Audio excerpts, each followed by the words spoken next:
कि सरोवर में कमल होता है परंतु भंवर नहीं होते। सरोवर में कमल होता है लेकिन भंवरे, भंवरे समझते क्या होती है? लहरें नहीं होती है सरोवर में। और समुद्र में भंवर होते हैं पर कमल नहीं होता। समुद्र में भंवरें होती हैं लेकिन कमल नहीं होता। पर मन तो ऐसा है जहाँ कमल भी होता है और भंवर भी होते हैं, कभी कुछ। और वो कैसा है? वो भंवर की तरह भी है और कमल की तरह भी। इसलिए हम तो यही बोलेंगे कि अपने कमल, अपने मन रूपी कमल को आप विकसित कर लें। हमारे परिवार वाले हमें समझ पा रहे हैं, नहीं पा रहे हैं, ये बात की बात है, लेकिन उस वजह से हम अपनी प्रसन्नता को क्यों अखंडित कर रहे हैं। और सबसे बड़ी बात ये कि आप ये समझे ना कि हमारी कोई भी कमी स्वयं की तो होगी ना, तब तो वो समझ नहीं पा रहे हैं हम। या तो हमारी प्रस्तुति अच्छी नहीं है, या तो हमारे बोलने का तरीका अच्छा नहीं है, या हमारे कहने का तरीका अच्छा नहीं है। हमारी बात को वो नहीं समझ पा रहे हैं, इसमें उनकी गलती कम और हमारी गलती ज़्यादा है, क्योंकि हम उनको समझा नहीं पा रहे, हम उनको बता नहीं पा रहे। तो इस बात से लेकर संकल्प विकल्प क्यों करें कि वो हमें समझ नहीं पा रहे हैं। और सबसे बड़ी बात, वो समझ भी गए तो होगा क्या? वो आपकी बात को समझ भी गए तो होगा क्या? हम तो अपना खुद का रास्ता समझे कि हमें क्या करना है, वो समझे या ना समझे, उससे हमें इतना अपने आप को परेशान, हैरान और तकलीफ़ में, पीड़ा में, कष्ट में नहीं डालना है। बस हमें अपना खुद का समझते चलना है। इसलिए बार बार ये शिकायत नहीं करना है कि परिवार के लोग हमें समझ नहीं पा रहे, हमारी बात को समझ नहीं पा रहे। इसको आप अपने मन से, अंदर से निकाल दें कि वो हमारी बात को समझ नहीं पा रहे। आप सच्चे हैं, अच्छे हैं, और आपका अगर मान लो रास्ता सही है तो आज नहीं तो कल आपको वो समझेंगे। अगर आप सच्चे हैं, अच्छे हैं और सही रास्ते पर हैं तो आज नहीं तो कल वो आपको समझेंगे। अगर वो गलत भी समझ रहे हैं तो कल आपको सही समझेंगे। क्योंकि एक बात ध्यान रखना कि आप सत्य कभी भी, बहुत अच्छी आचार्य जी बात बोलते थे कि सत्य कभी भी क्या हो सकता है? हैरान हो सकता है, परेशान हो सकता है, लेकिन बहुत बढ़िया, वेरी गुड, पराजित नहीं हो सकता है। वो समझे या ना समझे, लेकिन आप सच्चे और अच्छे हैं तो निश्चित तौर से आज नहीं तो कल वो आपकी बात को समझेंगे। इस बात को लेकर टेंशन नहीं करना कि वो समझ नहीं पा रहे हैं। और दूसरी शिकायत सबके मुंह से क्या निकलती है कि सब स्वार्थ पुष्टि के लिए हमारा उपयोग करते हैं, और जब काम होता है तब तक याद करते हैं और बाद में भूल जाते हैं। मैं आपसे पूछता हूँ कि मरीज के पास डॉक्टर जाता है ना, और डॉक्टर जाता है, मतलब डॉक्टर के पास मरीज जाता है, तो मरीज गया वहाँ डॉक्टर के पास, तो पहुँचा, वहाँ पहुँचने के बाद फिर जब वो ठीक हो जाता है उसके बाद जाता है क्या? नहीं जाता। तो आपका प्रश्न हो सकता है कि भैया डॉक्टर के पास मरीज जाता भी है तो वो काहे के लिए जाता है? कि वहाँ जा तो इलाज के लिए रहा है, लेकिन डॉक्टर भी जो है स्वार्थ पुष्टि के लिए कर रहा है, वो भी पैसे लेता है। बहुत अच्छी बात है, ये हो सकती है बात। तो मैं इतना ही कहना चाहूँगा कि भले परिवारजन स्वार्थ पुष्टि के लिए हमारा उपयोग करते होंगे, परंतु उनके उपयोगी बनने से हमें सुविधा भी तो मिल रही है, बहुत सारी सुविधाएं भी तो प्राप्त हो रही है कि नहीं? बहुत सारी सुविधाएं, हमारी सुरक्षा भी तो सुनिश्चित है। अगर स्वार्थ पुष्टि हो भी रही है तो कोई दिक्कत नहीं, लेकिन हमारी सुरक्षा है, हमें सुविधा मिल रही है, हमारी मानसिक स्वस्थता भी तो उनके कारण हमें प्राप्त हो रही है। तो स्वार्थ पूरी हो भी रही तो क्या हुआ? यदि परिवार हमारा उपयोग कर भी रहे हैं तो बहुत सारा लाभ भी तो मिल रहा है। स्वार्थ के लिए हो रहा है भले उपयोग, लेकिन शिकायत हमें नहीं करना चाहिए। उसके बदले में हमें क्या मिल रहा है हम ये नहीं देख रहे हैं, हम ये देख रहे हैं कि सिर्फ हमारी स्वार्थ की पूर्ति हो रही है और स्वार्थ का हो रहा है। आज तक हमने दुख के समय में परमात्मा को याद किया कि नहीं किया? बताओ। करते भी हैं परमात्मा को याद, और परमात्मा ने हमें सहायता करना बंद तो नहीं किया, क्योंकि हम जाते हैं तो निश्चित तौर से भगवान के पास जाते हैं, भक्ति होती है, या मंदिर में जब जाते हैं। पर ये बात बताओ कि जब परमात्मा के मंदिर में आप गए, कब गए? दुख के समय, और सुख के समय आप नहीं गए, तो परमात्मा ये तो नहीं बोलता कि अब मैं तुम्हारी सहायता नहीं करूँगा। जब मतलब हो तब आते हो, और जब मतलब नहीं हो तो भूल जाते हो। जब मतलब हो तो आते हो, जब मतलब नहीं हो तो भूल जाते हो। और सच बताएं, सच्ची भक्ति और सच्ची आस्था कब होती है, कब कब कब भगवान को बहुत अच्छी माला फिरती है। अगर वो पीड़ा हो जाए आपको तो माला में बहुत मन लगता है। पूरे, अरे सोनू भाई बोले, पूरे भाव के साथ माला फिरती है। कुछ तकलीफ हो जाए, कुछ मांगना हो, कुछ लेना हो तो भगवान बहुत अच्छे से याद आते हैं, बाकी याद नहीं आते। लेकिन भगवान तो देते हैं ना। तो सच में अगर आप भगवान बनना चाहते हो, भगवान की श्रेणी में आना चाहते हो, तो भले स्वार्थ पुष्टि के लिए भी अगर आपसे कोई कुछ ले रहा है और बाद में आपको भूल भी जा रहा है, तो आप भगवान हो। जैसे भगवान भूल जाते हैं, वो दुख के समय में ही आप याद करते हैं और सुख के समय भूल जाते हैं, ऐसे अपने आप को आप भगवान मानो। होने दो स्वार्थ की पुष्टि, कोई बाधा नहीं है। मैं बना ही इसलिए हूँ, सबके उपयोग के लिए बनाऊँ, सबके प्रयोग के लिए बनाऊँ, सबका कार्य मुझसे सिद्ध हो रहा है तो क्या बाधा है। मुझे तो सबकी मदद करना है, मुझे सबके काम आना है। तो ये शिकायत भी अपने मन से हमें निकालना है कि स्वार्थ पुष्टि। लेकिन उस स्वार्थ पुष्टि के माध्यम से हमें बहुत कुछ मिल रहा है, हम वो नहीं देख रहे कि हमें क्या मिल रहा है। हमारी सुरक्षा में नहीं देख रहे, हमारी मानसिक स्वस्थता को हम नहीं देख रहे। इन सब बातों को भी हमें देखना चाहिए। और तीसरी और महत्वपूर्ण शिकायत क्या है कि अक्सर परिवार के साथ, मतलब दूसरों के साथ तो प्रेम के साथ बात करते हैं और हमारे साथ कैसी बात करते हैं, रूखा और रुक्षता वाला व्यवहार होता है। ये क्या कोई इंसानियत है? क्या इस प्रकार से करना चाहिए? तो सुनो, ऐसी शिकायत का उत्तर हम आपसे देते हैं कि जिस प्रकार से, बहुत अच्छी बात आप लोगों के बीच में रख रहा हूँ। जैसे मान लीजिए, मनुष्य अनाज के प्रति जितना जागृत होता है, मनुष्य मानव अनाज के प्रति, अन्न के प्रति जितना जागृत होता है ना, उतना जागृत जल के प्रति नहीं होता, उतना जल के प्रति नहीं है। ठीक है ना? जल आप वेस्टेज कर रहे हो, फेंक भी रहे हो, एक बाल्टी नहीं 2 बाल्टी से नहा के आ जाते हो आप। ठीक है ना? और जो उतना जागृत जल से भी के प्रति होता है ना, और उससे ज़्यादा जागृत क्या प्राणवायु के प्रति नहीं होता, हवा ऑक्सीजन के प्रति। ठीक है ना? मतलब सबसे ज़्यादा जागृति किसके प्रति है? अन्न के प्रति। उससे कम जागृति किसके प्रति है? जल के प्रति। उससे कम जागृति किसके प्रति है? वायु के प्रति। ठीक है ना? ये आप समझना। मतलब ये वास्तविकता क्या कह रही है? ये वास्तविकता यहाँ ये कह रही है कि अन्न के बिना महीनों तक रहा जा सकता है। ठीक है ना? जल के बिना कुछ दिन तक रहा जा सकता है, परंतु प्राणवायु के बिना चंद सेकंड भी नहीं रहा जा सकता है, चंद समय भी नहीं रहा जा सकता है। फिर भी अन्न से जल की उपेक्षा ज़्यादा होती है ना? और जल से प्राणवायु की अपेक्षा आप ज़्यादा कर रहे हो। कारण एक है। क्या कारण है इसका? तो कारण ये कि अन्न से जल अधिक सुलभ है, अन्न से जल अधिक सुलभ है, और जल से वो प्राणवायु, वो ऑक्सीजन और अधिक सुलभ है। और जो सुलभ होता है उसकी उपेक्षा करते रहना मन का स्वभाव है।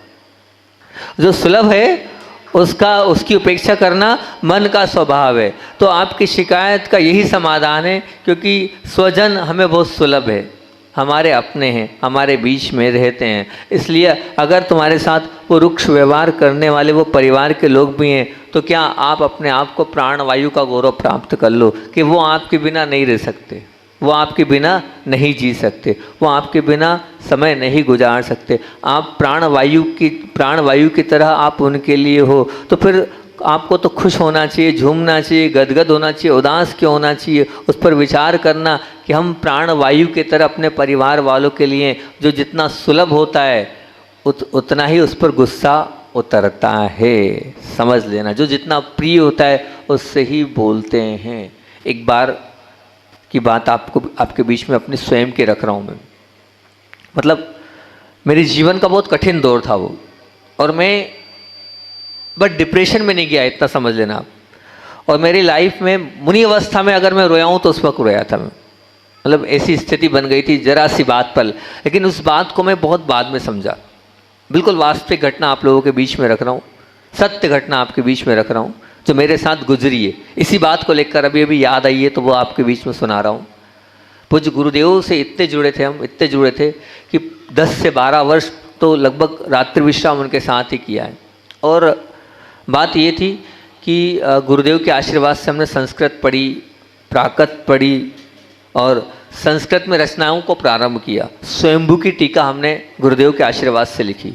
और स्वयंभू स्त्रोत एक बहुत महान ग्रंथ है, उसकी पूरी दीक्षा स्टाइल में। और एक एक चीज़ प्रतिदिन दोपहर में गुरुदेव के पास जाते थे, उनसे पूछते थे, उनको बताते थे कि अच्छा इसका क्या आएगा, इसका क्या आएगा। और देखना कैसा था कि गुरुदेव कुछ चीज़ बता दी, उसके बाद ऐसा लगता था कि ये चीज़ ठीक नहीं, तो वो अगले दिन बोलते थे कि भैया दुर्लभ, वो जो चीज़ थी वो ऐसी और हो सकती है। तो बहुत अच्छे से वो पूरा का पूरा, हम भी थे, संभव सागर जी भी थे। पर मेरी एक आदत थी, क्या आदत थी कि मैंने मेरे जीवन में गुरुदेव की आज्ञा के बिना, गुरुदेव की आज्ञा के बिना एक लाइन नहीं पढ़ी। एक लाइन, पुस्तक पढ़ना तो बहुत दूर की बात है, अगर एक लाइन, मैंने आज तक कभी कोई मैगजीन की एक लाइन नहीं पढ़ी कि नहीं, जो पढ़ूंगा गुरुदेव की आज्ञा से ही पढ़ूंगा, ये मेरा नियम था। तो अब हुआ ये कि स्वयंभू की टीका चल रही थी और स्वयंभू की टीका पूरी हुई, गुरुदेव से आज्ञा ली, अब तत्वांश सूत्र पर काम करना है और तत्वांश सूत्र को मुझे लिखना है। आज पहला सूत्र ही प्रारंभ हुआ था और मैंने उस चीज़ को, जो तत्वांश सूत्र की टीका है, वो आचार्य श्री से आशीर्वाद लिया, आचार्य श्री ने आशीर्वाद दिया, उसको डोंगरगढ़ में प्रारंभ किया। अब डोंगरगढ़ में प्रारंभ किया तो किन्हीं महाराज की, नाम नहीं बताऊंगा मैं, किन्हीं महाराज की कुछ पुस्तकें आई, वो कुछ पुस्तक थी और वैसी वो पुस्तक मैंने जो है गुरुदेव को सामने बात ही बात में रखी, बहुत अच्छा ये है वो है वो। उनने मुझे देखा बहुत गौर से और देखने के बाद उनने उस वक्त तो कुछ नहीं बोला, 10 मिनट बाद मुझे बुलाया, बोले वो आपने स्वयंभू की टीका अभी हाल लिखी थी, वो कहाँ है। तो अब असल में हुआ ये कि जो स्वयंभू की वो जो टीका थी, वो टीका पूज्य अनंत सागर जी महाराज जी हैं, विमल सागर जी के संग में। उन्होंने वहाँ से खबर है, जी हमने सुना है आपने गुरुदेव के आशीर्वाद से स्वयंभू पर टीका लिखी है, हम चाहते हैं वो स्वयंभू की टीका आप भिजवा दें। तो हमने कहा जी महाराज जी, हमने तुरंत उनसे बोला, पर उन्होंने कहा ओरिजिनल नहीं भिजवाना, फ़ोटो कॉपी भिजवाना। तो अब मैं तो घबरा गया, फ़ोटो कॉपी क्यों घबरा गया, क्योंकि 3 दिन पहले ही आचार्य श्री जी ने एक बहुत बड़ा उद्बोधन दिया था फ़ोटो कॉपी पर, कि आज क्या हो रहा है, इतनी फ़ोटो कॉपी होती है, हज़ारों रुपए की फ़ोटो कॉपी हो जाती है, अनर्दंड लगता है, साधुओं को फ़ोटो कॉपी नहीं कराना चाहिए, ये ऐसा इस प्रकार से उद्बोधन दिया। तो हमने सोचा अब क्या करना, 3 दिन पहले गुरुदेव ने फ़ोटो कॉपी का मना किया है। तो हमने क्या किया, हमसे एक श्रावक जुड़े हुए थे, उन श्रावक की मतलब बहू थी, वो थोड़ी डिप्रेशन में जा रही थी। तो हमने कहा एक काम करो, शास्त्र दान का लाभ मिलेगा, वो ओरिजिनल नहीं मंगा रहे, इसकी आप लिपिबद्ध कॉपी कर दो, लिपिबद्ध कॉपी कर दो। अब ये उन्होंने लिखा, मतलब उनको हमने दे दी। अब आचार्य श्री ने जैसे ही पूछा तो मैंने बोल दिया, क्या बोल दिया, हमने बोल दिया अभी वो महाराज हैं खिलौने वाले कहलाते, मुकेश जी खिलौना वाले, वसुनंदी जी के संग में वो महाराज है, उनकी पत्नी भी माता जी हैं। तो आ गए, वो हमसे बहुत जुड़े थे, मुकेश जी का आज भी उनका बालक जुड़ा है, हमेशा आता है, अभी 4 दिन बाद फिर आ रहा है एकांत। तो अब बस मैंने वो उनको दे दी ताकि उनको पहुंच सके सेकंड कॉपी। अब हुआ ये, जैसे आचार्य श्री ने पूछा क्यों वो कहाँ हैं, तो हमने कह दिया आचार्य श्री जी वो दिल्ली में रखी है। जैसे उन्होंने दिल्ली का नाम सुना वो एकदम नाराज़ हो गए, और नाराज़ होने के बाद आचार्य श्री जी ने मुझसे कहा बस लिखा और रख दिया, बाद में छप छप के आएंगी जैसे अभी आ रही है तुम्हारी भी। नहीं, मैंने कहा नहीं आचार्य जी, हमारा कायोत्सर पूरक त्याग है, हम कुछ भी लिख रहे हैं वो छपाएंगे नहीं। अभी पूर्व आचार्यों का इतना लिखा है, मैं क्या लिखूंगा, ये भाव नहीं है, सिर्फ भाव तो ये है कि लिख रहे हैं उससे हमारा सदुपयोग होगा। आचार्य जी ने उसको सुना, सुनने के बाद वो नाराज़ हो गए, नाराज़ हो गए। नाराज़ होने के बाद उनको जैसे भी और पता चला, जैसा भी हुआ, अब उस चीज़ को लेकर जैसे उन्होंने कहा ये ठीक नहीं किया, उन्होंने बात सुनी ही नहीं, और ना मेरी इतनी हिम्मत हुई, वो इतनी तेज पहली बार उनको नाराज़ होते देखा हमने, अभी तक गुस्सा हमने देखा नहीं था उनका। ये ठीक नहीं किया आपने, यही तो है, किसी महाराज को दे देते आप, वो उनके पढ़ने के काम आती, आपने रखवा दिए, बाद में छपेगी, यही करना है आपको। तो अब इस प्रकार से उन्होंने बोला, अब मेरे आँख से आंसू आ गए और मैं बाहर हो गया। अब सुनना आगे की बात, जो भी प्रकरण की मूल बात बता रहा हूँ आपको मैं। अब आचार्य श्री जी ने प्रतिदिन क्लास में मेरे नाम को ले लेकर लिखने के ऊपर इतना बोला कि लिखना क्या है, लिखना डायरी बनाना क्या है, ये डायरी और बार बार जो लिखते हैं ये भी परिग्रह है, इसमें भी दोष लगता है, शाही बुलाओ, शाही से लिखते हैं, खूब खूब उसको बोलते रहे, और हर बार मेरा नाम लेते थे। तो जितने महाराज लोग थे, और गुरु जी के पीछे पड़ो, ये भी पूछ के, वो भी पूछ के, वो भी पूछ के, आ गई समझ में। अब इतना टेंशन, उधर गुरु जी रोज़ क्लास में हमारा नाम ले लेके बोले, हम इतने ज़्यादा विकल्प में आ गए कि हमने सोचा अब स्वाध्याय करना ही नहीं हमें, और लगभग 6 महीने हमने स्वाध्याय जो क्लास में होता था उतना आके स्वाध्याय बंद, नहीं तो हम दिन में वहाँ पर 3-3 4, फिर हमने क्या किया, हमारा इंटरेस्ट तो वास्तु में था ही, तो हमने फिर पूरे ग्रंथ जितने वास्तु के थे वो संस्कृत के पूरे ग्रंथ मंगाए। हमने कहा हम वास्तु पढ़ेंगे अब, अभी तक बिना आज्ञा पढ़ा था, आज्ञा से पढ़ भी लिया तो क्या किया गुरुजी ने, देखो इतना किया और ऐसा किया, हम कितने गलत समझ रहे थे उस चीज़ को, और हमने फिर वास्तु का पूरा अध्ययन कर लिया। ये बात की बातें भी पूरा अंदर तक घुस गए, जो आज तक किसी ने वास्तु नहीं पढ़ा, समरांग सूद्रा मय मत मानसार कोई ग्रंथ नहीं छोड़ा हमने, क्योंकि बोलना है नहीं, हमारा मौन ही रहता था। तो बस पूरा वास्तु को हमने शुरू से आखिरी तक पूरा पढ़ डाला, 4-6 महीने पूरा वो किया। तो बार बार आचार्य श्री डांटते थे, तो फिर आचार्य श्री जी ने जो बाद में जो बात समझ में आई, और उन्होंने मुझसे कहा बात ही बात में, बोले जो मेरा सबसे प्रेमी होता है, जो सबसे स्नेही होता है, जो मेरी बात का बुरा नहीं मानता है, उसका नाम ले लेके मैं उसको ज़्यादा डांटता हूँ। ये बात बाद में समझ में आई, और आचार्य श्री ने बाद में एक बात बोली, आगे रख के बोली, या उनको फीलिंग हुई या जैसा हुआ हो, बोले मैं इसलिए तुम्हें बार बार नाम लेके बोल, हर किसी से नहीं बोल सकता था, हर किसी का नाम सभा के बीच में नहीं ले सकता था, पूरे संघ के बीच में। तुम्हारा नाम इसलिए बार बार लेके तुम्हें टॉर्चर और तुम्हें बोलता था, मुझे विश्वास था कि तुम बुरा नहीं मानोगे। ये मेरी कमी थी कि मैं बुरा मान गया, ये मेरी कमी थी कि मैं गुरुदेव को समझा नहीं और मैं बुरा मान गया।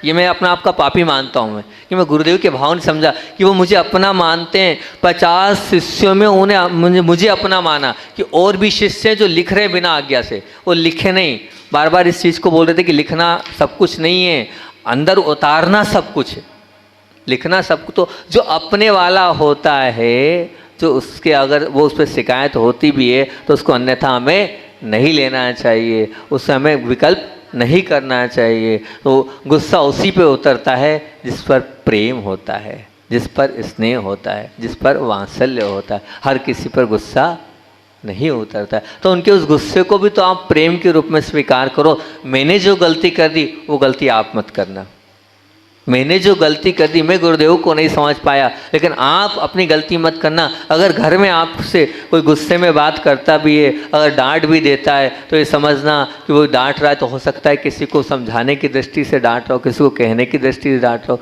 किसी को बताने की दृष्टि से डांट रहा हो, तो बहुत अच्छा होगा। क्योंकि जो अभी हाल आपको बताए ना, प्राण वायु सुलभ जो होता है, अपना होता है, वो उसकी उपेक्षा होती है। तो अपनी उपेक्षा हो रही है तो ये मान के चलना हम सुलभ हैं, इसलिए हमारी उपेक्षा हो रही है। 2-3 बातें और, लेकिन समय हो रहा है। एक और क्या है, कभी ये भी शिकायत होती है कि व्यक्ति अपनी गलती स्वीकार ही नहीं करता।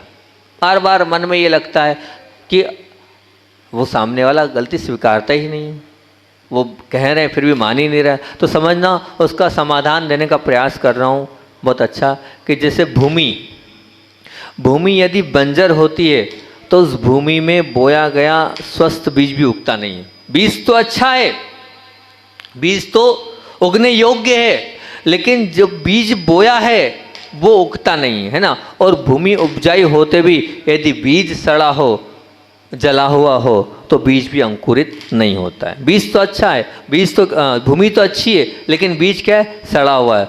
उसी प्रकार अगर मान लीजिए लोहा भी यदि जंग वाला हो, तो पास में पड़ा जो लोहा है, चुंबक भी उसे खुद की ओर खींच नहीं सकता है, अगर वो खूब सड़ा हुआ होगा, जंग वाला होगा। और लोहे पर जंग ना लगाओ, परंतु लोहा बहुत दूर हो, तो भी वो जो लोहा है वो चुंबक को आकर्षित नहीं करता। बस इसी तरह समझना, ये जो आपके बीच में बात आ रही है, समाधान की बात मैं इसीलिए रख रहा हूँ कि अगर सामने वाले की पात्रता ही नहीं है, सामने वाले की क्षमता ही नहीं, वो कैसे स्वीकार करेगा अपनी गलती को। जैसे भूमि बंजर ही है तो क्या होगा, नहीं उगेगी, बीज उग ही नहीं सकता है। लोहा अगर जंग वाला होगा तो क्या होगा, वो खींच ही नहीं सकता है चुंबक को। तो सामने वाले की पात्रता अगर स्वीकार करने की नहीं है तो फिर क्यों विकल्प करना। और तुम्हारा ही पुण्य कम है, ये मानो ना कि सामने वाला स्वीकार ही नहीं कर रहा। और कोई व्यक्ति खुद की गलती स्वीकार ना करे वो उसकी गलती है, परंतु अस्वीकार पर हमारा मन क्यों खराब कर रहे हैं, बताओ। हम क्यों अपने आप को टेंशन में डाल रहे हैं कि सामने वाला गलती स्वीकार नहीं कर रहा है, और किसी की गलती की सज़ा हम भुगते, ये तो और बहुत बड़ी गलत बात है ना। गलती वो कर रहा है और गलती करने के बाद वो स्वीकार नहीं कर रहा है। अब वो स्वीकार नहीं कर रहा, वो उसकी समस्या है, लेकिन परेशान हम हो रहे हैं। परेशान कौन हो रहे हैं? हम हो रहे हैं। लगभग अक्सर ऐसा ही होता है। हम अपने आप से नहीं है परेशान, हम दूसरों की गलतियों से परेशान हैं। हम अपने आप से परेशान नहीं हैं। हम किससे परेशान हैं? हम वो दूसरे की क्या गलती है उसी में हमने अपने जीवन को परेशान कर रखा है। उसी में अपने आप को हमने टेंशन में, इरिटेशन में और अपने आप को कैसे कर रखा है? डिप्रेशन में ले आए हैं। हम ये ना करेंगे तो निश्चित तौर से हमारा कल्याण हो सकता है, हमारे हाथ में कल्याण, पर करना क्या पड़ेगा? हमें अपनी मानसिकता को अच्छा बनाना होगा। तो 4 बातें तो हो गई और अपना समय भी हो रहा है। कितनी बजे प्रारंभ किया था भैया? 2 बातें और रह गई कि किसी की ये शिकायत होती है कि हमारे साथ ये अन्याय क्यों हो रहा है, और एक और रह गया पॉइंट, कभी ये भी शिकायत होती है कि सबके बीच में ही हमारा अपमान क्यों होता है। ये दोनों बातें बहुत अच्छी है, उसके लिए भी दोनों बातों आपके बीच में रखूँगा। आज नहीं, इस प्रवचन को अपन कल पूरा कर लेंगे। कल की बात जो अपनी हुई थी, कहाँ कौन सी? कर्म कैसे करें में 2-3 मिनट उसको बोल देता हूँ। क्या बोला था? कर्म कैसे करें में बहुत अच्छा सूत्र कल आया था बच्चों। क्या सूत्र था? दुख प्राप्ति के 6 उपाय। क्या है ये? कल अपन ने दुख प्राप्ति के 6 उपाय पढ़े थे ना। दुख प्राप्ति के 6 उपाय पढ़े थे। क्या थे दुख प्राप्ति के? माताओं, आप लोग नहीं थे तो आप लोगों के लिए सुना रहा हूँ, सुन लो, याद कर लो। दुख प्राप्ति के 6 उपाय: दुख, शोक, तापा, कंदन, वत, परिदेव, नान्यत, प्रोवस्थान्यन। मतलब दुख मतलब क्या?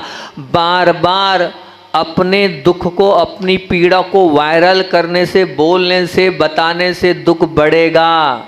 ठीक है ना? जितना सपना दीदी को बताओगे सिर दर्द कर रहा है, सिर दर्द कर रहा है, कम नहीं होने वाला है, वो बढ़ेगा।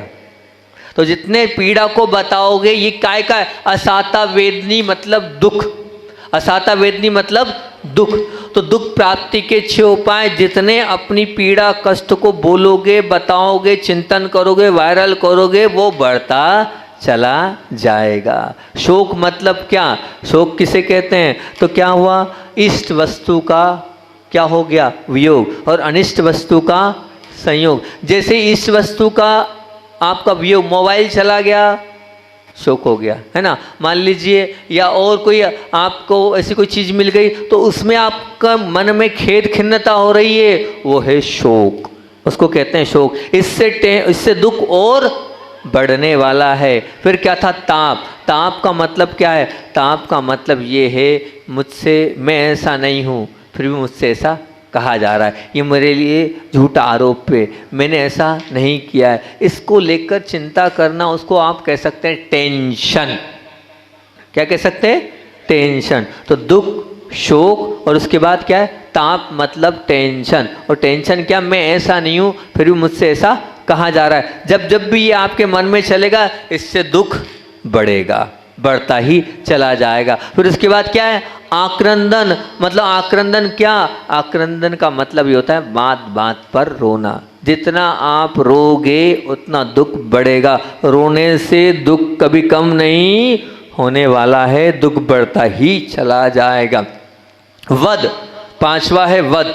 वध मतलब मन, वचन, काय के माध्यम से पीड़ा पहुंचाना। मारना ही नहीं, मन से भी बुरा सोच लेना, दुख मिलेगा। वचन से ऐसे शब्द बोल देना तो भी दुख मिलेगा। मन, वचन और काय से आप अगर किसी को वध करते हो तो ये ध्यान रखना, वो भी दुख का कारण है। और अंतिम और बहुत महत्वपूर्ण, जैसे जैसे हम आगे बढ़ते हैं वैसे वैसे दुख की प्राप्ति बढ़ती रही। 6वां है, वो सबके अंदर है परिवेदन। परिवेदन मतलब क्या? ऐसा परवेदन मतलब मैं ऐसा रोऊं। कैसा रोऊं? ऐसा रोऊं कि सामने वाला मुझको देखकर हैरान हो जाए, परेशान हो जाए, उसकी आंख से आंसू आ जाए, वो कहलाता है परिवेदन। वो भी अगर आप कर रहे हो, अपने कारण दूसरों को रुला रहे हो, परेशान कर रहे हो, पीड़ा में डाल रहे हो, तीव्र दुख, तीव्र असाता का बंद होगा। आज आपको कष्ट पीड़ा है तो आपने दूसरों को भी रुलाया अपने दुख में, तो हम ऐसा भी ना रोएं जिससे सामने वाला दुखित हो जाए। इस बात को निश्चित रूप से ध्यान रखना कि हम इस प्रकार से नहीं रोएंगे कि सामने वाला दुखित हो। और अक्सर होता है हमारे मारवाड़ में, उस तरफ तो होता ही होता है, कोई मर जाता है तो पता है क्या होता है, वो उधर से आता नहीं है और यहाँ से रोना चालू हो जाता है। होता है ना सपना दीदी? सपना दी मारवाड़ी है, पाटनी है। तो वहाँ से कोई आता नहीं है और यहाँ बैठे हम, वो पता चला गेट पे आके रोना चालू। ये तीव्र दुख का कारण है असाता वेदनी कर्म। जितना रोगे और दूसरों को रुलाओगे उससे और दुख बनता चला जाएगा। दुख, शोक, ताप, आक्रंदन, वध और परिवेदन, ये काय के उपाय हैं? बोलो ना, दुख प्राप्ति के उपाय हैं। अगर दुख से बचना है तो इन 6 से हमें बचना होगा। आचार्य भगवान की बात को लेकर मैं अपनी बात को विराम दूंगा। अंत में 2-3 मिनट आचार्य भगवान की बात बोल देता हूँ। आचार्य श्री इतने महान हैं कि हर चीज़ उनकी सिखाने वाली, हर चीज़ उनको हमारे लिए मार्गदर्शन देने वाली होती है। और कैसे वो समय समय पर उच्च गोत्र का बंद कर लेते, कैसे वो एक नई सीख दे देते हैं। आचार्य भगवान के पास एलक जी बैठे थे, अभी तो वो खैर आचार्य बन गए हैं, एलक निर्भय सागर जी अभी थे सागर में, सुना है थे। वो बैठे थे और भी सब लोग बैठे थे, वो बैठे थे और वो अपनी बागड़ में गए और बागड़ की अपनी चर्चा सुना रहे थे। बहुत पुरानी बात बता रहा हूँ आपको।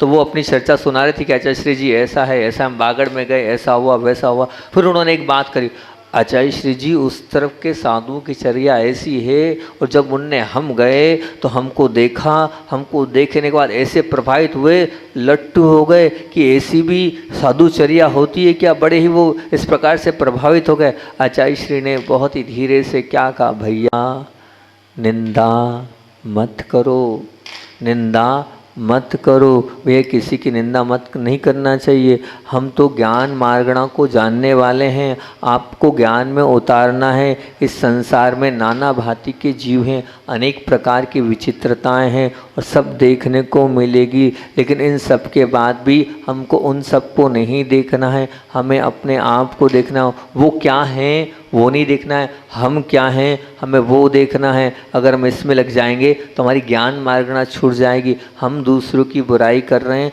हम दूसरों की निंदा कर रहे हैं, यह हमारा अज्ञानीपना है। ऐसे अज्ञानीपने को हमें नहीं करना चाहिए, इससे नीच गोत्र का भी बंद होता है। वहीं गुरुदेव ने एलक जी के लिए बोला, तो क्या ज्ञान मार्गणा पर चर्चा चल रही थी, उसी बात को लेकर, ज्ञान मार्गणा में रहो, ज्ञान मार्गणा में रहो, निज की कर पहचान, पर निंदा गर हाँ तजो, सदगुरु देते ज्ञान, पर निंदा गर हाँ तजो, सदगुरु देते ज्ञान। बोलिए आचार्य भवन विद्यासागर जी महामुनि राज की।